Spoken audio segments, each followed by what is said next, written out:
అవునా? ఒకసారి మనం గమనించాల్సినటువంటిది ఏంటంటే బాబాసాహెబ్ అంబేద్కర్ జయంతికి వర్ధంతికి మన కార్యక్రమాలు చేయటమే కాదు, అంబేద్కర్ ఈ సమాజంలో అతి పూరి కుటుంబం నుంచి వచ్చినటువంటి వ్యక్తి.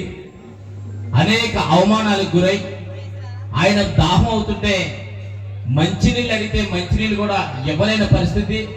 ఈ సమాజంలో కులమనే ఒక బలమైనటువంటి మతోన్మాద శక్తిగా పెరిగిపోయి మంచినీళ్ళు ఇచ్చే టయానికి నీది ఏ కులం అని చెప్తే నేను మహార కులానికి చెందినటువంటి వ్యక్తిని అని చెప్తే వెంటనే ఆ నీళ్లు కింద పారిపోసేసి అక్కడ అనేటువంటి డ్రైనేజీ చూపించినటువంటి పరిస్థితి బాబాసాహెబ్ అంబేద్కర్ అనుభవించారనే విషయాన్ని మనందరూ కూడా గుర్తు చేసుకోవాలి.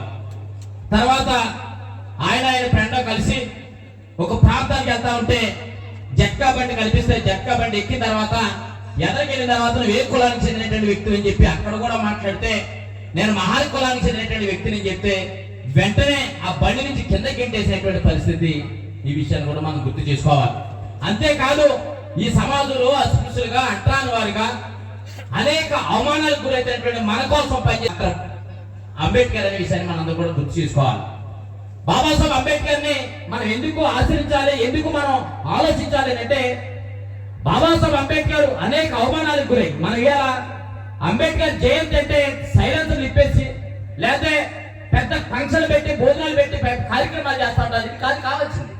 బాబాసాహెబ్ అంబేద్కర్ నీ కోసం నా కోసం మన అందరి కోసం కుటుంబాన్ని త్యాగం చేసి అవమానాలకు గురై ఇబ్బందులకు గురై మన కోసం కుటుంబంలో పిల్లలందరినీ కూడా చంపుకుని భార్య కూడా సరిపోతే మన కోసం నిద్ర లేక ఆయన అనేక అంశాల మీద అధ్యయనం చేసి ఆయనకి ఇబ్బందికి గురై కాలం చేస్తే ఆయన రాజ్యాంగం ద్వారా ఆయన ఇచ్చినటువంటి హక్కుల ద్వారా మనం మాట్లాడుతూ మన మత స్వేచ్ఛతోటి మనం ఎలా హక్కులు కల్పించి ఇలా మాట్లాడుతా ఉన్నాం అంటే ఇది బాబాసాహెబ్ అంబేద్కర్ ఒక కారణమైన విషయాన్ని కూడా మీ అందరూ కూడా గుర్తుపెట్టుకోమని విద్యార్థులందరూ కూడా తప్పనిసరి పాటించవలసింది. విద్యార్థులందరూ కూడా అంబేద్కర్ భావజాలాన్ని అంబేద్కర్ యొక్క ఆశయాన్ని మనం ఎప్పుడు కూడా ఎదరికి తీసుకెళ్లాలనే విషయాన్ని మీ అందరికీ కూడా కోరుతూ ఇవాళ మీ దగ్గర సోషల్ మీడియా ఉంది, ఫోన్లు ఉన్నాయి.